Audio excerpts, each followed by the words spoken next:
오늘 말씀은 고통 속에 있는 이들에게 라는 말씀의 제목으로 말씀을 함께 나누고 함께 같이 묵상하고 싶습니다. 삶에는 고통이 따릅니다. 우리의 삶의 모습은 여러 가지 모습으로 살아가고 있죠. 각자의 삶의 모습, 삶의 자리, 삶의 환경은 참으로 여러 가지의 모습들이지만 그러나 그 모든 것들이 고통이 따른다는 사실입니다. 설교를 하려니까 마스크를 쓰니까 답답해서 일단 마스크를 제가 잠깐 벗도록 하겠습니다. 설교자에 있어 가장 큰 고통은 이 마스크를 쓰고 설교하는 것입니다. 삶에는 고통이 따른다고 하는 그것은 문제는 고통에는 이유가 있다는 것입니다. 우리에게 주어진 모든 고통, 바로 그것에는 여러 가지의 이유들이 있습니다. 이 고통의 이유 가운데 밖으로 표현할 수 있는 그러한 고통이 있는가 하면 드러내지 못한 채 가슴앓이 하는 고통 또한 있습니다. 고통을 너무 받고 고난 속에 너무 오랫동안 있다 보면 사람들은 그 속에서 죽음과 사망을 생각하게 됩니다. 정말 이렇게 살아가는 이 삶이 과연 정말 행복한가? 이렇게 살아서 될 것인가 하는 그 끝을 생각하죠. 그러나 오늘 성경은 우리에게 말씀합니다. 고난이 내게 주는 유익이 있다라고 하나님이 말씀하십니다. 결국 하나님만이 이 고난 속에서 나를 이끌어 가시고 나를 구원하신다고 하는 그 결론에 도달합니다. 또 한 가지 가장 근본적인 것은 고통의 문제는 곧 믿음의 문제며 또한 이 고통의 문제는 참된 신앙 고백의 문제라는 것입니다. 오늘 본문에 있는 이사야 38장에 있는 이 말씀은 히스기야 왕의 이 고난 속에 드리는 기도의 내용입니다. 사실 이 5월달은 가정의 달이기도 하지만 우리 역사적으로 보면 이 시대를 격변을 시켰던 그러한 5월 16일 5.16 군사혁명이 있었고 5.18 광주 이 민주 항쟁이 있었습니다. 5월달은 보이지 않는 역사의 뜨거운 부딪힘들이 있었습니다. 시대를 바꾸고자 하는 한 시대 속에서의 일들인데 둘 다 어떻게 보면 군대라는 것들이 동원됐던 하나의 역사가 이 5월의 역사가 아닌가 싶습니다. 시대적인 고통이 있습니다. 히스기야의 이야기를 보면 히스기야 왕의 그 내용은 구약 열왕기하 18장부터 20장, 역대하 29장부터 31장, 그리고 오늘 우리가 읽은 이사야에 대한 이사야 20장부터 39장에 기록되어 있는데 이 히스기야는 남왕국 유다 왕으로서 29년 동안 나라를 다스린 아주 훌륭한 왕입니다. 히스기야는 나라를 다스린 동안 두 가지의 큰 고통과 격변을 겪게 되고 고난을 겪게 됩니다. 하나는 아수르 사네립 왕의 침략 속에서 나라를 지키고 나라를 구원한 일이었고, 두 번째는 자신이 죽을 병에 걸려서 정말 사경을 헤매면서 하나님 앞에 기도한 그러한 고난을 겪었습니다. 허버트 로케어라고 하는 주경학자는 히스기야는 유다의 다른 어떤 왕보다 칭찬받을 만한 왕이었다 이렇게 말합니다. 왜냐하면 그는 그의 선왕, 그의 앞선 왕들이 섬겼던 우상 숭배로부터 이 우상 숭배를 척결했습니다.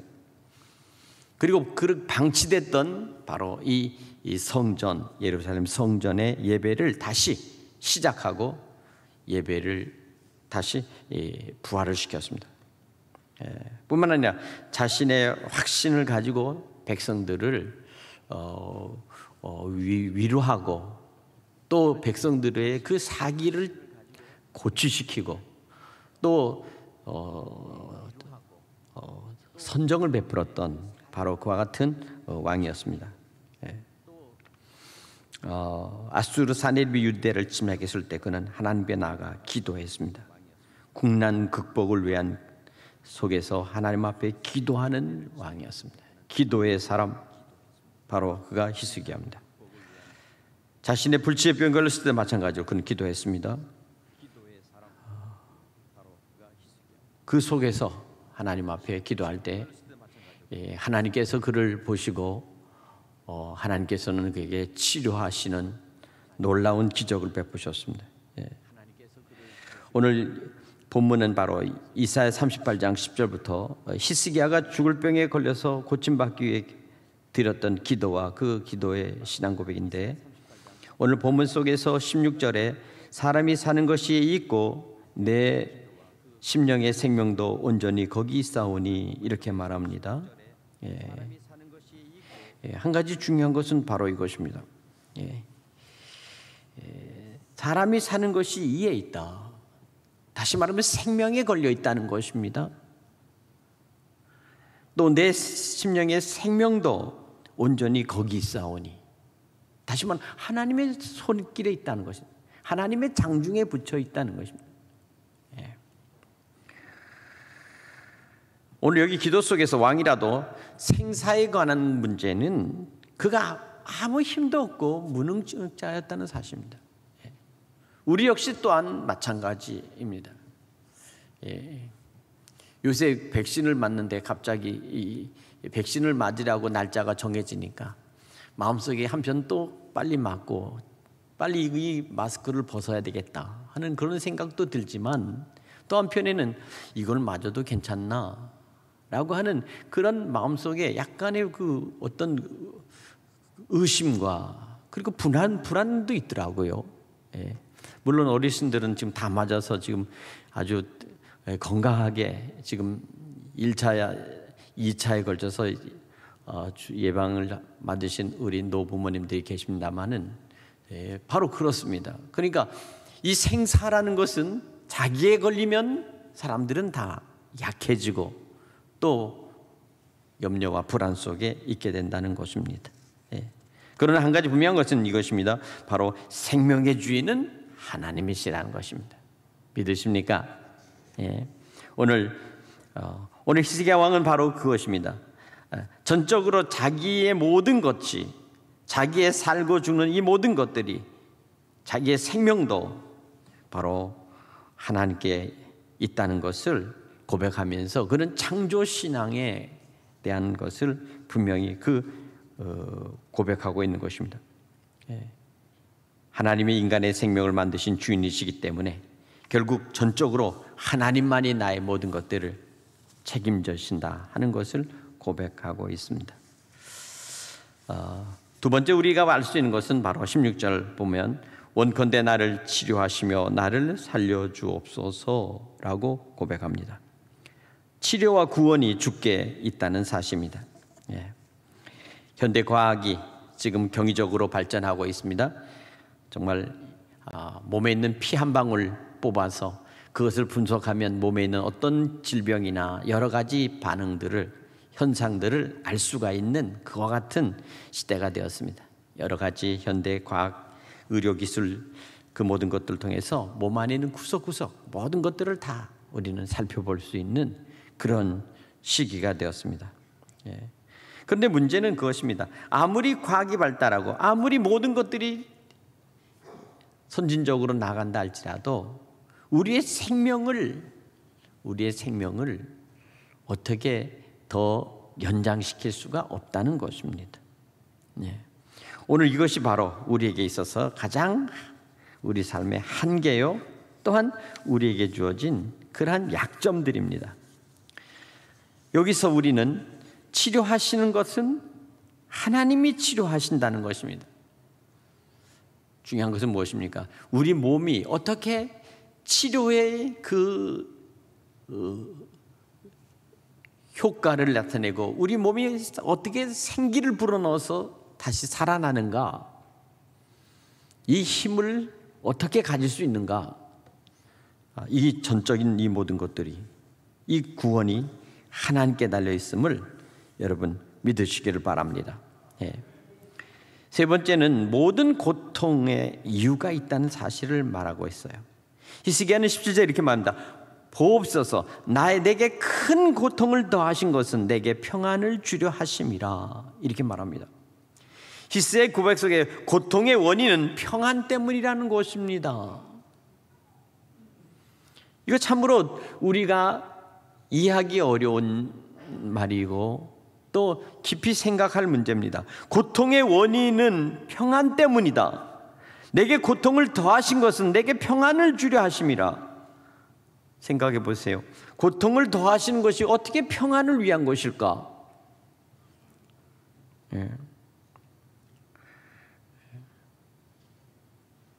우리는 고통의 문제 때문에 고통할 때 고통은 여러 가지 이유가 있음을 우리는 생각해 볼 필요가 있겠습니다.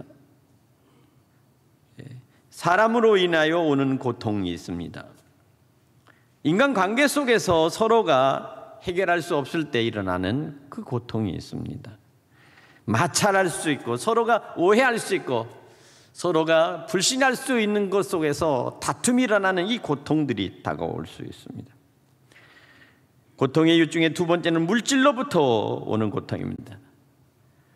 사업이 안 되고 장사가 안 되고 가게가 안 되고 영업이 안 되고 지금 얼마나 많은 소상공인들이 또 기업을 하는 기업인들이 지금 고통을 당합니까? 이것은 곧 가정과 자녀들에게 영향이 되는 그러한 고통들입니다. 바로 이것입니다. 세 번째는 질병으로부터 오는 고통이 있습니다. 한번 병에 걸리고 그리고 낫지 않고 그리고 점점점 병이 길어지면 그 병으로부터 오는 불안과 그리고 여러 가지 고통들이 있습니다. 치료하는데 시간이 걸릴 때 오는 고통이 있습니다. 회복하지 않고 회복되지 않는 그런 속에서 오는 고통들이 있습니다. 질병으로부터의 고통. 또 한 가지는 이와 같은 여러 가지 외적인 어떤 것이 있다면 사람은 생각하기 때문에 우리 안에 있는 시민성 고통이 있습니다. 다시 말하면 인생의 허무함과 고독함, 그리고 인생에 있어 삶의 모든 가치를 잃어버릴 때 오는 그 고통이 있어요. 모든 것들이 무의미하며 존재의 삶의 가치를 생각해 볼 때 나 같은 게 살아서 뭐래? 이런 생각을 하면서 오는 그런 고통이 있습니다. 허무함에 대한 고통입니다. 좌절감으로 겪는 고통입니다.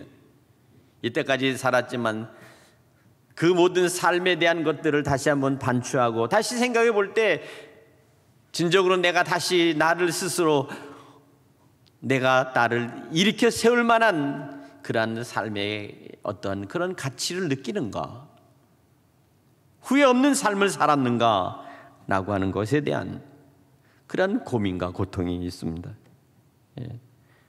때로는 세상 속에는 알 수 없는 세상의 재난과 그리고 어떤 그런 피해 속에서 오는 고통이 있습니다. 알 수 없는 고통, 재해의 고통. 이것은 곧 다 세상 속에서 오는 고통의 이유들이고 고통의 어떤 조건들이라면 오늘 성경 우리에게 말씀해 주시는 것은 놀랍게도 하나님께서 주시는 고통이 있다. 하나님께서 주시는 고통이 있다.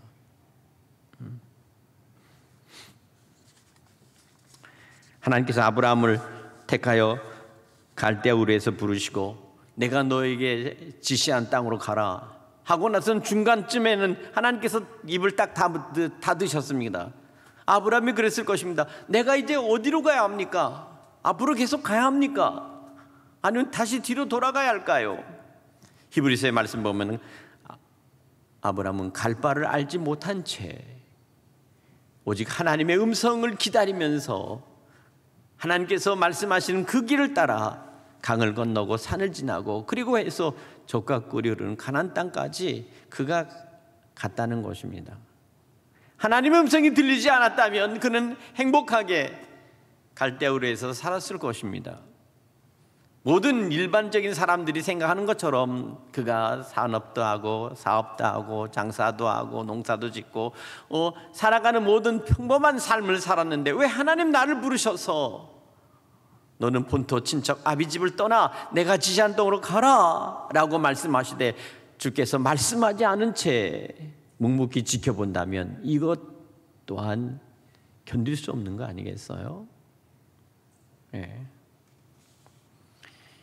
우리는 욥기를 통해서 바라보면 어느 날 갑자기 그 큰 환난이 겹쳐서 그래서 그의 모든 재산과 그리고 그의 모든 10자식들이 한 번에 다 죽임을 당하고 그리고 온몸에 악창이 나고 온몸은 짓물러 터지며 그 속에서 마지막에 그 죄를 뒤집어 쓴 채 마지막 고통당할 때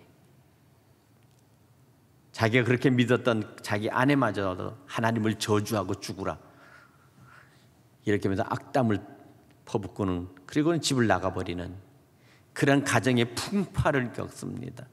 정말 이와 같은, 그러니까 성경에 보면 모든 고난의 종류나 어떤 여러 가지의 모습들은 인간이 피할래야 피할 수 없는, 마치 저 대양에서 바람과 함께 불어오는 파도처럼 끊임없이 우리에게 다가와 우리는 그것을 맞닥뜨려야 될 그러한 삶의 우리의 모습이라면, 오늘 그 속에서 우리가 유일히 찾는 것은 그 속에 어떤 이유의 하나님의 은혜의 섭리가 우리에게 있는가 라고 하는 것을 우리가 찾아내야 된다는 것입니다.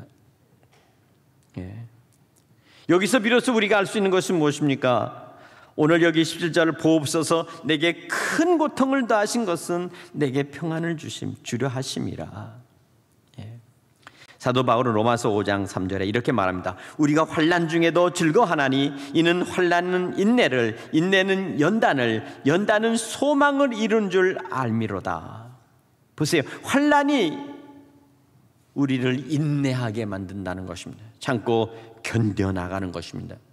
그러나 참고 견뎌나가는 그것으로 끝나는 것이 아닙니다. 환난을 통해서 우리는 더욱더 한 걸음 더 나아가서 우리는 연단을 받는다는 거예요. 연단이라는 것이 무엇입니까? 끊임없이 우리가 결국 훈련당한다는 것입니다. 그 속에 들볶인다는 것입니다. 그 속에서 우리가 여러 가지로 단련된다는 겁니다.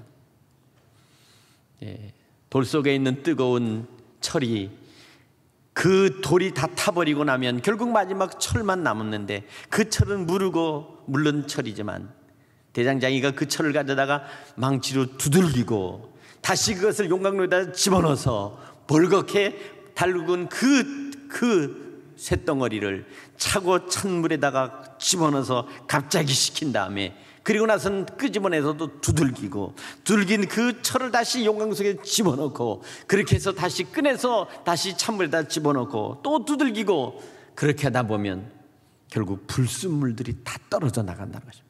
불순물이 다 떨어져 나가다가 마지막에 보면은 자기의 형태, 돌 속에 남아 있었던 그 형태가 어느새 어떤 것은 호미, 어떤 것은 낫, 어떤 것은 쇠스랑, 어떤 것은 어떤 철의 모습으로, 군인들은 칼로, 그리고 군인들은 총으로 바뀌어 있다는 사실입니다. 연단되어져 비로소 형체가, 모습이 바뀌어 있어 사용처가 다르게 됐다는 것입니다. 순수하고 깨끗하고 무구한 그 돌 속에 있었을 때의 그 철은 마냥 행복했을까요? 예. 그저 여기가 영원히 우리의 안식처고 이 돌 속에 영원히 묻혀 있으면 우리는 그냥 평안하다, 하나님 우리에게 주신 이 고유의 철의 모습 이대로 갖고 있자라고 하지만, 어느 날 갑자기 사람들이 와서 그 돌을 까부시고 그리고 그 돌들을 쪼개서 용광로 속에다가 집어넣고 불을 떼고 녹여서 결국 철로 만들어 끄집어내서 보니까 철은 철끼리만 모여서 단단하게 있었지만, 그러나 그것 가지고는 안 된다 하고서 두들기고 불에 넣고 물에 집어넣고 두들기고 그리고 불에 집어넣고 물에 집어넣듯이 우리가 세상 살 때 수없이 우리에게 다가오는 이 고난과 그리고 고난과 그리고 끊임없는 연단과 그리고 시험과 환난은 오늘 우리로 하여금 우리가 어떤 모습으로 우리가 바뀌어야 하는가라고 하는 것을 우리의 주인 되신 하나님께서 우리를 택하여 그와 같이 우리를 바꿔놓으신다는 겁니다.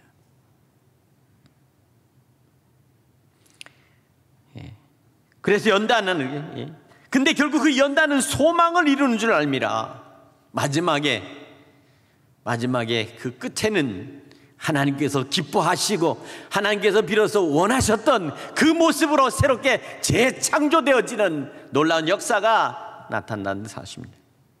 예수를 만난 우리 모든 성도들이, 예수를 만난 모든 사람들이 예수님을 인하여 비로소 참된 진리를 알고 그 진리의 용광로 속으로 들어가고 믿음 안에서 그들이 다시 성령으로 저들이 다시 불달궈져서 다시 모든 것들이 다 마지막에 두들기고 그리고 다시 다져져서 마지막 불순문절이 다시 떨어지고 다시 또 그와 같은 반복으로 비로소 참된 그리스도인으로 변화되기까지 하나님께서 하시는 그 계획을 결코 멈춰가지 않으신다는 것입니다. 우리 생의 마지막 그 끝까지 하나님은 그 일을 계속하실 것입니다. 이것을 그리스도 안에서 참된 성화의 과정으로 이루어가는 하나님의 그 방법이기 때문에 오늘 사도 바울은 로마서에서 우리는 환난 중에도 즐거워하나니 이 환난은 인내는 연단은 소망을 이루어줌을 알미라 말씀하시며, 야고보 사도가 말씀합니다. 믿음의 시련이 인내를 만들어낸다 라고 말씀합니다. 우리의 끝이 어디까지를 원하실까? 순수한 죄악 덩어리 속에서 돌 속에 갇혀서 있었던 그 같은 원죄 덩어리 속에서 그것을 깨트려 비로소 주님 앞에 비로소 우리의 실체가 나타나는 그 순간부터 예수 그리스도 안에서 이 복음의 용광로 속으로 우리가 다 들어가서 이제 그 불로, 성령의 불로 태워져서 이제 온전히 모든 것들이, 모든 죄가 살려지고 우리 속에 있는 자아가 불타버리고 그리고 우리 속에 있는 모든 고집과 아집과 그리고 교만과 욕심과 그리고 우리 속에 있는 온갖 인생의 모든 욕망과 그리고 이 모든 자랑들이 그리스도 안에서 다 불살라져서 주님 보시기에 아름답고 거룩한 성화된 모습으로 참된 그리스도인으로 되기까지 주께서 우리를 이끌어 가실 것이라는 것입니다. 여기서 우리가 알 수 있는 것이 무엇입니까? 바로 그것은 다른 것이 아닙니다. 인간의 능력이 얼마나 무기력한가 하는 것을 아는 것입니다. 내가 비로소 무기력하고 내가 비로소 참 무능하다는 사실을 깨닫고 비로소 그 앞에서 비로소 하나님을 바라볼 때 비로소 하나님의 전능하심과 하나님이 함께 하실 때 비로소 내가 새 힘을 얻고 모든 연약함에서부터 다시 새롭게 일어설 수 있도록 하나님 용기 주시고 힘을 주시고 꿈을 주시고 미래에 대한 새로운 비전을 허락하시는 하나님이심을 믿으시기를 바랍니다. 나는 비록 약하나 주의 힘은 강한 것이며 나는 비록 약하나 주님의 은혜는 크신 것입니다. 미련하고 어리석고 보잘것 없는 그 어린 자녀를 그 아비가 그 어머니가 그 아이를 키워서 비로소 성년의 모습으로 장년의 모습으로 이끌어 가듯이 오늘 하나님께서는 우리를 그와 같이 우리를 이끌어 가시며 우리와 함께 하신다는 사실을 여러분 믿으시기를 바랍니다. 병과 죽음 앞에서 우리가 만일 우리 연약한 육체가 회복되지 않는다면 얼마나 우리가 절망하고 고통스럽겠습니까? 예. 병원의 병실에 가서 제가 누워봤더니 그 병실에 있는 그 매트리스를 눕고 있는데 그렇게 사람이 참 보잘것없는 인간이더라고요. 예. 거기서는 유일하게 믿는 것이 오직 의사가 처방해 주는 건데 의사 선생님도 하루에 그저 삐끗 오전에 얼굴 스치듯이 한 1, 2분 왔다 가고 저녁에 1, 2분 왔다 가고는 끝이요. 예. 그리고는 나서는 병이 낫기를 바라보면서 옆에 이렇게 주사기에 꽂혀 있는 그 봉지를 보니까 어떤 때는 2개도 달렸다가 어떤 때는 3개도 달렸다가 괜찮다고 했다가 갑자기 쫓아와서는 5개도 달고 6개 달고 왜 그랬더니 몸에 황달이 왔대나 어쨌다나 위험하다고 제가 그런 경험도 해봤습니다. 평생에 처음 가서 입원한 병원의 입원이었습니다. 참 별거 아니더라고요. 별거 아니에요. 그러고 나서는 안 되겠다 싶더니 밤에 다시 끌고 내려가서는 수술실로 가서 다시 수술을 하고 또 수술 받고 나서 다시 또 올라온 다음에 그 시를 한 2번, 3번 하고 나니까 사람이 바보 되듯이 입원하고 나중에 태어날 때는 멍청해져서 마취에 여러 번 깼다가 다시 했다 하니까 그렇게 되더라고요. 제가 그때 알았습니다. 참 보잘것없는 게 인간이고 죽음 앞에서는 너무나 연약한 것이 인간이다. 겸손해졌습니다. 오늘 12절에 보면 이렇게 말씀합니다. 나이 거처는 목자의 장막을 거듭같이 되었고 생각해 보세요. 목동들이 한참 자고 편하고 있는데 갑자기 목자가 와가지고는 그들이 잠자고 있는 이 장막, 이 텐트를 다 걷어쳐버립니다. 빨리 일어나라. 너희 이제 필요 없다. 니들 집에 가라. 얼마나 허망하겠습니까? 어쩌면 우리 요새 젊은이들이 그와 같은 생각을 가질지 모르죠. 목자가 장막을 거둔 것 같이 나이 거처는 목자가 장막을 거둔 같이 되어버렸다. 그리고는 할 수 없으니까 나는 제비같이 핫같이 지저귀며 비둘기같이 슬피 울며 오늘 여기 12절과 14절에 말씀합니다. 기껏 해봤자 슬피 울면서 날아다니면서 짹짹거리더라는 겁니다.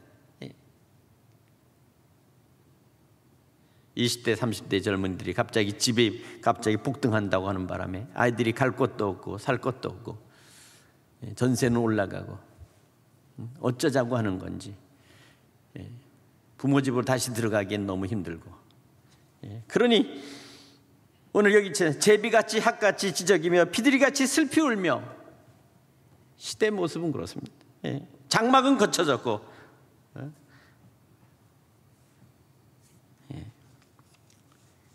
이것이 바로 오늘 시대 속에서 겪는 바로 하나의 시대의 모습 속에서 우리 젊은이들의 고통과 우리 젊은이들이 가지고 있는 그러한 소외감일 거예요.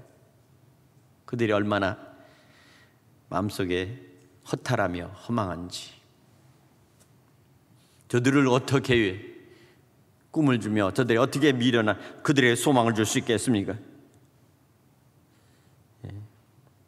그러나 한 가지 분명한 것은 이것입니다. 그것을 통해서 비로소 인간 안에서의 참된 모습 속에서 비로소 겸손함을 배울 수 있다는 것입니다.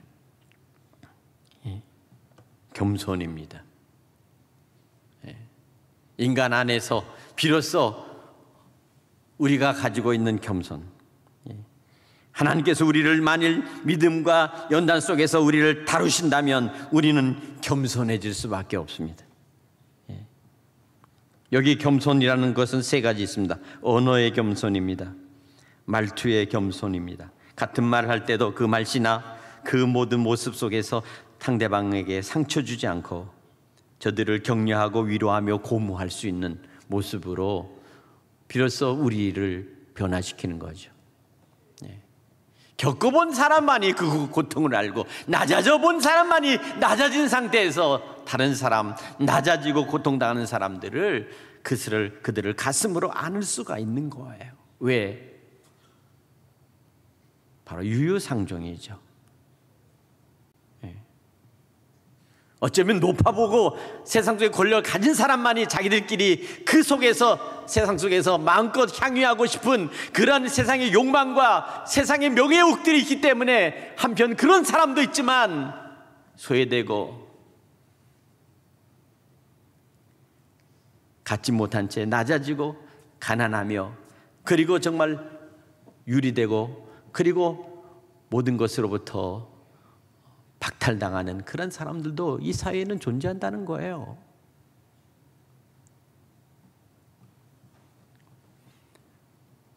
오늘 그것이 오늘 이 시대 속에서 우리에게 주어지는 상처요, 그리고 우리 속에서 주어지는 그러한 시대적인 고통이라는 사실입니다. 고난이라는 사실입니다.